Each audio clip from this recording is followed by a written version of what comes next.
Salut à tous! L'image de synthèse est maintenant utilisée partout et pas seulement dans les films d'action. Aujourd'hui, les effets visuels apparaissent même dans les drames. Par exemple, ils peuvent être utilisés pour faire vieillir ou rajeunir des acteurs. Inutile de vous dire que les films de super-héros sont quasiment entièrement réalisés en images de synthèse. Mais aujourd'hui, nous voulons vous faire découvrir les personnes qui se cachent derrière nos personnages fantastiques préférés. Tu es curieux de voir à quoi ressemblaient les dinosaures de Jurassic Park ou les personnages d'Alice au Pays des Merveilles avant l'ajout des effets spéciaux? Alors, continue à regarder cette vidéo pour vite le découvrir. C'est parti!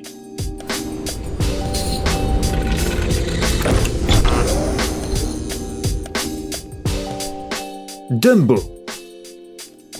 En 1941 est sorti le très émouvant film d'animation Dumbo. C'était le 4e long métrage de Disney. Comme beaucoup d'autres films d'animation de l'époque, il s'agissait d'un dessin animé réalisé entièrement à la main. À présent que le studio recommence à reproduire ses classiques, la technologie a beaucoup changé. Ainsi, le film Dumbo, sorti l'année dernière et réalisé par le célèbre réalisateur Tim Burton, a été tourné en utilisant beaucoup d'images de synthèse. Bien entendu, il serait très difficile de créer un personnage à partir de zéro. Généralement, les acteurs restent toujours impliqués dans ce genre de situation. Sur le plateau, ils imitent les mouvements du personnage. Ensuite, le personnage est redessiné à l'aide d'un logiciel complexe.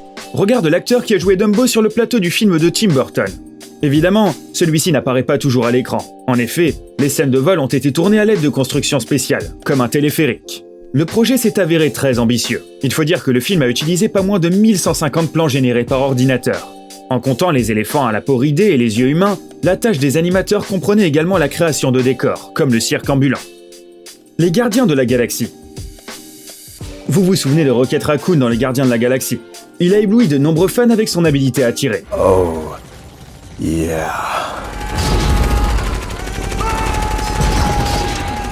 Bien sûr, il n'y avait pas de raton laveur sur le plateau. Il était joué par cet homme. On peut dire qu'il ressemble un peu à un raton laveur, non? En réalité, cet acteur a dû fournir un gros travail. Tout au long du tournage, il était accroupi sur le plateau pour coller à la hauteur de son personnage. Par ailleurs, il a dû imiter les mouvements extravagants de Rocket que les experts en effets spéciaux ont ensuite utilisés comme base pour reproduire les expressions faciales du personnage. Au passage, James Gunn, le réalisateur du film, a assisté à la première avec un véritable raton laveur sur son épaule appelé Oreo. Au cours du montage, il est devenu le prototype de l'équipe d'animation.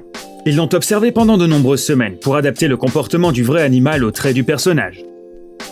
Game of Thrones. Quelques-uns des personnages de cette série ont des dragons comme animaux de compagnie plutôt que des chatons. La plupart du temps, ces créatures cracheuses de feu apparaissent à l'écran en compagnie de Daenerys Targaryen, la seule à pouvoir apprivoiser ces animaux féroces.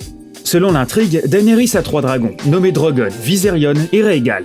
On les voit pour la première fois à la fin de la première saison, lorsqu'ils naissent du bûcher funéraire de Drogo. Ces créatures magiques grandissent peu à peu, et se transforment rapidement en énormes monstres crachant du feu et capables d'anéantir tout un village. Les studios VFX Blue Bolt et Pixomondo ont dû relever un défi difficile. Créer des personnages incroyablement détaillés sans avoir de modèle vivant. Il ne s'agit pas là d'un raton laveur que l'on peut observer pendant des semaines et prendre en photo sous tous les angles possibles et imaginables. À propos, pour créer les bébés dragons, les animateurs ont utilisé des carcasses de poulet pour reproduire les mouvements de ces créatures mythiques. Bref, les animateurs ont dû énormément travailler pour créer les dragons et apporter sans cesse des modifications.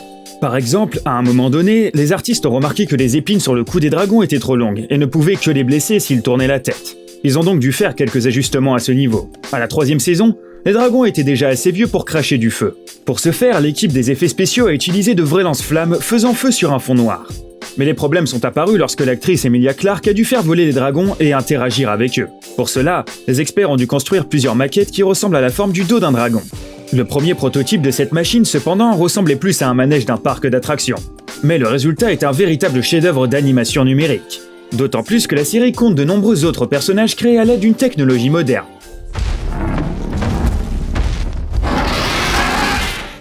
Alice au Pays des Merveilles. Voici un autre remake remarquable d'un classique de Disney réalisé par Tim Burton. Bien que l'auteur lui-même considère son film comme une œuvre indépendante, différente des films d'animation réalisés auparavant. En tout cas, la situation ici est assez différente de celle de Dumbo. En effet, la plupart des personnages de Alice au Pays des Merveilles sont joués par de vrais acteurs. Mais il y a un hic, leur taille et les proportions de leur corps changent en permanence. Alice devient minuscule, puis énorme. La tête de la reine de cœur est anormalement grande pour son corps, et les yeux du chapelier fou sont beaucoup plus gros que ceux de la plupart des gens. C'est drôle de voir comment les scènes avec les étranges jumeaux Tweedledee et Tweedledum ont été tournées. Sur le plateau, ils se déplaçaient dans des costumes verts ronds et sur des échasses spéciales pour paraître beaucoup plus haut calice. Plus tard, au cours de l'animation, ils ont été transformés en drôles de personnages en forme de boule. De plus, de nombreux personnages ont été dessinés de toutes pièces, comme les soldats de l'armée de la reine, le chat du Cheshire, les serviteurs et le monstre maléfique Jabberwocky. Sur le plateau, ils ont été joués par des acteurs en costume vert équipés d'un système de capture de mouvement. Jurassic World. Bon, nous avons vu des dragons, passons maintenant aux dinosaures. Même s'ils se ressemblent, la technique utilisée ici est légèrement différente. La plupart de ces créatures marchent sur le sol au lieu de voler, et elles ne peuvent pas cracher du feu. Donc, cette fois-ci, il y avait des gens sur le plateau avec des têtes de dinosaures qui ont été animés par la suite. Fait intéressant, les acteurs ont dû imiter certaines des manies des dinosaures, comme les mouvements prononcés des pattes avant qui leur sont propres. Mais ce n'est là qu'une partie de l'univers de Jurassic World. De nombreux animaux plus grands, dont le nouveau et dangereux dinosaure Indominus Rex, ont été dessinés par des spécialistes de l'ILM sans modèle supplémentaire. Lors des tournages de scènes incluant des dinosaures et des humains, des fonds verts ont été utilisés, et les prédateurs en mouvement ont été ajoutés par la suite. Deadpool. Avant Deadpool, les fans de films de super-héros n'avaient jamais vu un tel mélange entre action, fiction et comédie dans un film. Et les vidéos tournées en coulisses sont aussi drôles que le film. Bien sûr, le personnage de Ryan Reynolds ne change pas beaucoup au montage, puisqu'il porte déjà le costume rouge et noir qui est la marque de fabrique de Deadpool. Mais d'autres personnages ont subi de sérieux changements. Certains d'entre eux avaient l'air plutôt ridicules sur le plateau. Par exemple, regardez l'acteur André Tricoteux, qui porte une combinaison grise et un drôle de casque avec des capteurs de mouvement. Comment cet homme a-t-il pu se transformer en ce puissant géant qu'est Colossus ? Certains internautes ont commenté que ça ressemblait beaucoup à la façon dont ils jouaient aux super-héros avec leurs amis quand ils étaient enfants. Et ça y ressemble bien. Solo, le héros de la guerre des étoiles. Kira, you and I will be working much more closely. Un grand nombre d'effets spéciaux intéressants a été utilisé par les créateurs du film Solo, le 10e volet de Star Wars. Certains acteurs ont été filmés alors qu'ils portaient des costumes verts et une armure de fer, comme le droïde L337. Plus tard, des spécialistes ont rendu les zones vertes transparentes et ont ajouté de nombreux détails à l'armure. Il en résulte des robots très plausibles, qu'ils n'ont même pas eu à animer, car les acteurs étaient déjà filmés en train de bouger. Bien sûr, le film n'utilise pas que des effets spéciaux. La plupart des paysages ont également été générés par ordinateur. Une attention particulière doit être accordée à l'explosion, que les opérateurs ont d'abord filmée à l'intérieur d'un petit aquarium, puis transférée dans un paysage de montagne. On remarque un autre détail assez curieux, les chiens de chasse coréliens. On pourrait croire qu'ils étaient créés de toutes pièces, mais pas du tout. En fait, les créatures ont été jouées par 4 vrais chiens, 2 Doberman et 2 Inuits du Nord dans des costumes spéciaux. Plus tard, bien sûr, leur apparence a été modifiée par l'équipe des effets spéciaux, mais ils avaient l'air vraiment à l'aise pendant le tournage. La planète des singes, suprématie. Certaines théories de l'évolution prétendent que l'homme descend du singe, et de nombreux primates comme les chimpanzés ont des traits humains. Mais on ne peut pas leur apprendre à jouer la comédie, du moins pas encore.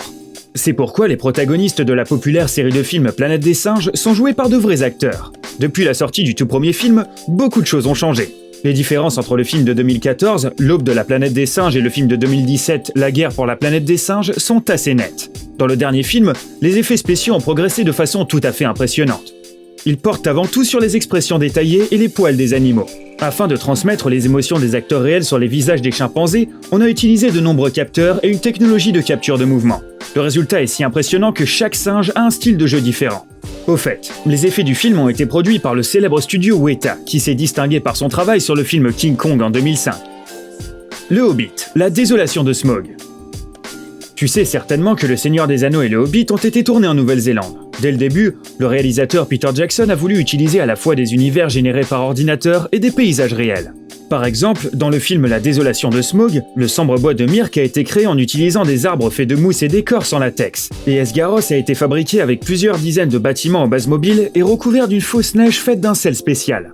Les costumiers ont également eu beaucoup de pain sur la planche. Il a fallu qu'ils créent plusieurs centaines de tenues pour habiller les habitants d'Esgaros. Elles ont été inspirées par des images de paysans dans des peintures d'artistes russes, et il a fallu fabriquer plus de 700 perruques et quelques centaines de barbes pour les personnages. Alors les acteurs ont parfois dû mener des combats contre des créatures invisibles, des araignées ou des méchants dans de drôles de casques verts.